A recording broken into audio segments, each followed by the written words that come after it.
Forget the tourist trap and vacation burnout. I turned just 3 full days in Punta Cana into a stress-free, perfectly packed escape.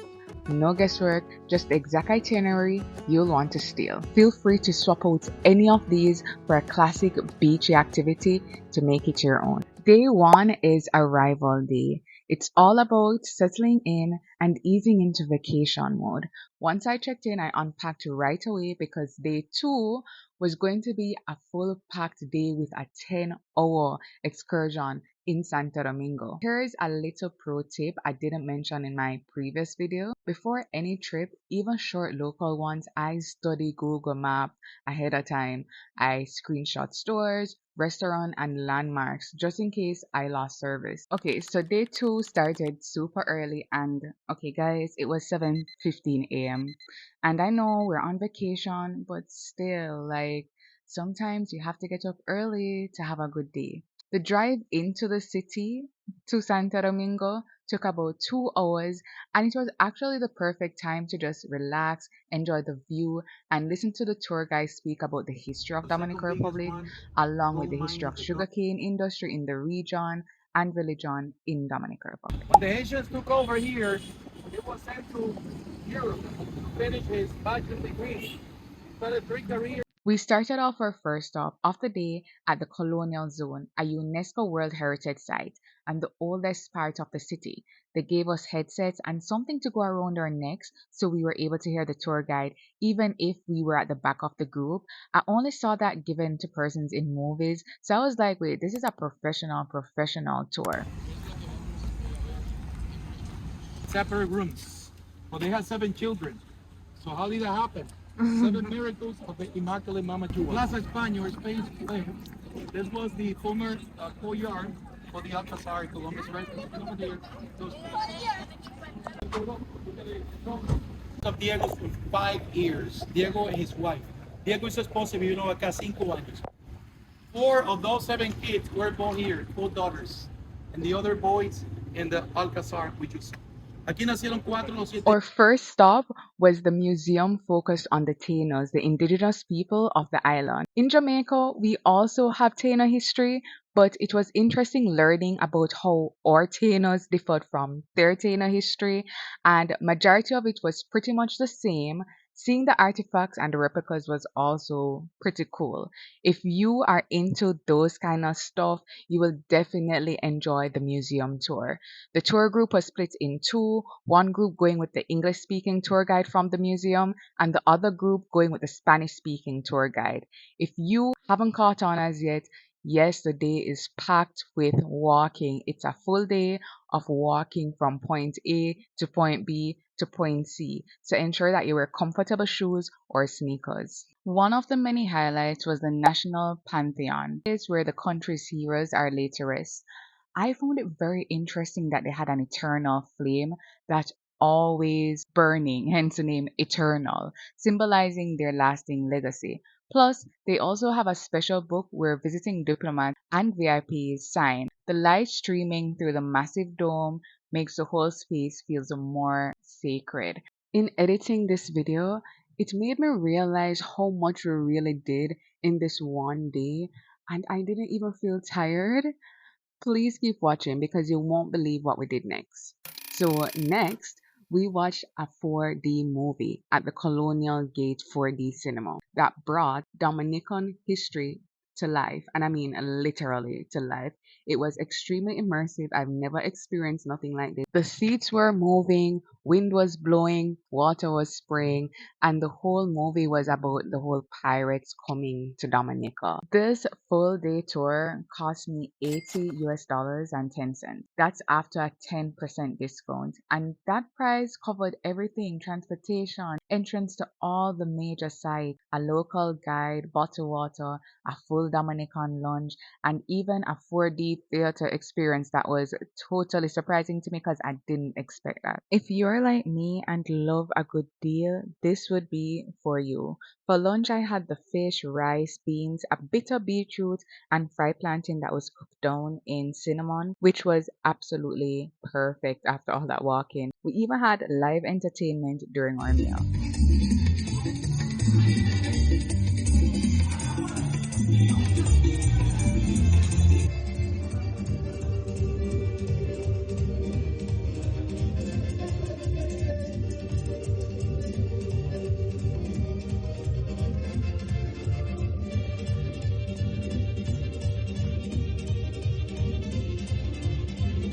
Oh, you thought after that lunch we were done? Wrong. Next, we arrived at the La Fortaleza Ozama, the oldest colonial fortress in the Americas, built in 1502. Historical stronghold is a striking reminder of the city's strategic significance and offers a view of the Ozama River. We had around 20 minutes to explore on our own. It had a lot of picture worthy moments, and they used projectors in tunnels and dungeons to tell and highlight the different historical significance, which I thought was pretty cool. Also, if you're up to it, you can climb the tower once used for lookouts for real life pirates. Our next stop was another explore stop, but this time at a gift shop. I love the design of the gift shop. The artwork in there was absolutely beautiful, and the street was the embodiment of Spanish architecture. I wish I got more pictures here. This place looks like something out of a movie. One for both. Uno para inglés, otro para español. Uno para español, otro para inglés.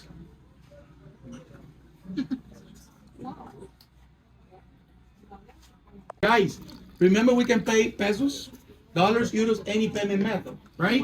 We can even pay debit, credit card. Exchange rate you already mentioned is 59, right? I When used this stop as an opportunity to get pictures of different areas I wasn't able to get while we were touring. And this was especially useful if you weren't going to buy anything in the gift shop. We did a quick little tour at the Cathedral of St. Mary of Incarnation. And we had to wear like a fabric covering if you were wearing like sleeveless top or showing your legs. So if you won't be comfortable putting a random cover over you, definitely wear something appropriate. More pictures and videos, of course. And one thing I love as a solo traveler is group trips and activities. That's one of my favorite things to do both locally and internationally. You get to meet a lot of interesting people from all over, and sometimes they even volunteer to take your pictures, which was really great for me as a solo traveler in a foreign country. We then headed back to Punta Cana, but not before stopping at the National Palace. And even outside, it was just extremely beautiful and very impressive and much larger than it looks here. And something I really didn't expect while driving back to Punta Cana was that we passed a Chinatown that they had in Punta Cana. Yes, in Santo Domingo has a small Chinatown, and that was very cool to see a blended culture right in the heart of the city. Alright, just because I said we were going back to Punta Cana, I did not say the tour was done for day two. We're off to get a history lesson about chocolate at a chocolate factory. We got some samples of some dark chocolate, and they also had a little rum tasting session, and we got a time to roam around in regards to getting something from the gift shop, and they had really good options. Don't get me wrong, and they even had ready to sell pastries as well, like freshly baked pastries. However, what I should say is that it might seem a bit redundant because tomorrow's activity, a spoiler, is that we're going to do a chocolate making. Alright, so since day two was non-stop of walking and fun, I kept day three a bit light with a chill morning at the pool, and then I booked a chocolate masterclass around 1:25. I'll show the actual time when I arrived at the spot there. So, as I said, I had a slow morning to rest and recharge. The experience was supposed to just take an hour for the chocolate making masterclass, but it ended up being about 2 hours. And honestly, I wasn't mad about it. It was great. I actually did a separate video about my chocolate masterclass experience, so you can definitely check that out on the top right. So day four, we're getting the best of both worlds. We're getting back road and we're getting beach. We're hopping into a safari style jeep to explore the heart of the Dominican countryside. We're heading inland into a town called Higüey, and our first stop is the Basilica Church. This is the most important church in the Dominican Republic, and it's the largest. I have never seen a building more beautiful. And trust me, you don't have to be religious to appreciate the significance of this church. No, as I said earlier, you do not have to copy this itinerary bar for bar, location for location, and activity for activity. You can do something that you will truly appreciate. However, as a Jamaican, who lives somewhere that is beautiful and tropical and has beautiful beaches. I don't necessarily need to do that when I go somewhere else. It's all about embracing and appreciating their culture, especially somewhere in the Caribbean. And maybe if I do go next time, maybe I'll try more of water-based activities, mix with a bit of cultural. But I just find it so fascinating to visit somewhere that is so loved and appreciated by the locals. The structure itself is breathtaking, and I believe that anyone who isn't just in history but in architecture will also appreciate this. Also, persons who watch home network or home design channels, I think you'll love this place.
Beautiful, right? The Our Lady of the Altagracia is visited by thousands of Dominicans in their annual celebration. And fun fact, because so much persons come out to visit during that time, they have a sign that discourages videos and photos during the celebration.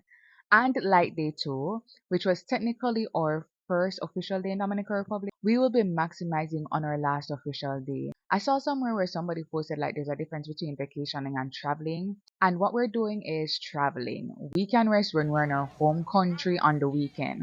For me, when I go on vacation, I want to see outside my cultural norms. And for the persons who do the all-inclusive hotel, no shade to you because when I first visited to Punta Cana, I did the all-inclusive hotel as well, and I wanted to go on one excursion which eventually got cancelled. But no shade to you, but it's always good to like mix things up or at least visit one different place, right? Where you can at least appreciate the culture. I'm not pushing you. As I said, you can change the itinerary around however you like or however you see fit. But I got to meet a lot of locals. They are so friendly. And you just have a different perspective. I mean, the world is so big. Lecture time. The world is so big, and when we go from work to home or we live within our little bubble, we can forget how big it is. And we can forget how much persons can embrace us just because we're curious. But anyways, yeah, moving on. Today is gonna be a Hershey bar, or maybe a Kit Kat bar. Esto va a ser una barra de chocolate. Oh yeah. Really? Just like that? Yeah. But don't chew it. No lo mastiquen, solamente saboreen. Don't chew it, just Try it suck before? it. No, I don't. I don't eat those, no. It's like Yeah? Tastes very sweet. sour. No, sweet and sour and Yeah. little like. Where you guys from? North Carolina. North Carolina. You want So the safari excursion had like 5 different activities. So we did the church stuff. We see how Dominican cigars are made. Also have a separate video up for that, where he showed you the step by step of how it's actually hand rolled. We did the lunch. The lunch was prepared by a group of sisters. Also, I should mention that I know you guys see it in the video, but I should mention that the tour guide stopped and got avocado and then he shared it up amongst us because our group was small. So that was really nice of him. But yeah, the sisters who prepare the lunch, we get to visit their family home where they grew up to see how a typical Dominican family household is set up. On that same property, That's where we get to see how chocolate is made and get a whole lesson on chocolate. And what I liked about my excursions is that we saw different levels of chocolate, right? We saw it in the factory, we saw it in like practically a finished product, and then we came our last trip, we saw how it's actually made. If you didn't know that, you see, that was unintentional. The ranch visit was actually a surprise to me and a pleasant surprise. I don't remember reading that when I was booking the trip. However, it was amazing. Just a time to sit down and relax. I thought about joining in, but every time I find the courage to get on a horse, I remember Christopher Reeve. And if you don't know who that is, just Google him. But don't feel left out. I wasn't the only person who didn't want to ride a horse. Some persons actually had on their helmets, and as soon as they mounted the horse, they just backed out. So we had fun just chatting. Someone on the ranch went around giving out mangoes that was freshly picked from the ranch while we were waiting. And we also got a chance to walk around to see the different horses they have and different farm animals. And if we wanted to, we could pet them. Did I add that we also got complimentary soda, water, and alcohol? Our tour guide Gary had a blast during the alcohol and he was very, very generous. I know that if he was a bartender, he would be loved by the customers, not so much the owners, but definitely loved by the customers. We are on our way to Macao Beach, and while we were on our way, we met in an ATV traffic, and that's something you can also think about considering for your trip. Our visit to Macao Beach marked a perfect ending to what I'd call a cultural day and overall towards our trip in DR. The beach itself was vibrant and full of life with a lot of music. Lining the sand were several small stalls, many doubling as bars serving cold drink and local snacks. And they had like beach themed drinks like in pineapples. I mean, come on, let's talk about it. A pineapple, you're on the beach with a pineapple in your hand, and it has alcohol in it and a straw, and you're on the beach in Dominican Republic in Punta Cana. Like, that's like a movie worthy time, right? There was also a local craft vendor selling handmade souvenirs, and what I appreciated most was that they weren't pushy or overbearing, and it made browsing feel more easy and enjoyable. Now, let's talk about the cost of the trip and let's see if I stayed in budget to the $200 I told you that we were spending in there. All right, so day one, we went to Santo Domingo for a historical tour. That was 89 US dollars. Day two, we did the chocolate master class, $45. And day three, we did the Dominican safari tour, $90. That brought our total to 224 US dollars. But because we did more than one trip, we got a discount of 10% and we ended up paying $201.60. Okay, I was $1.60 over my original 200 budget, but honestly, for everything we experienced, it kind of feels like a steal. I mean, lunch, water, alcohol. I mean, a million different trips in one day. That's definitely a steal, right? Right. We're on day five, which is the departure day, the saddest day of any vacation. Time to pack up your bags and say goodbye to paradise. And depending on your time of your flight, you might like to squeeze in a last minute shopping or take one more walk on the beach. So whether you're staying at an Airbnb or a hotel, checkout time is typically around 11 a.m. or 12 p.m. and the late checkout may come with an extra fee. I just left the Airbnb around 10:40 a.m., headed to the airport, and hung out at the airport until 5 p.m. because that time was my flight. And honestly, the time passed so quickly between grabbing something to eat and checking out the duty free stores. So, yeah, after doing all of that, like the time really passed. So, thank you for watching. And if you have any questions, feel free to leave them down in the comments. Bye.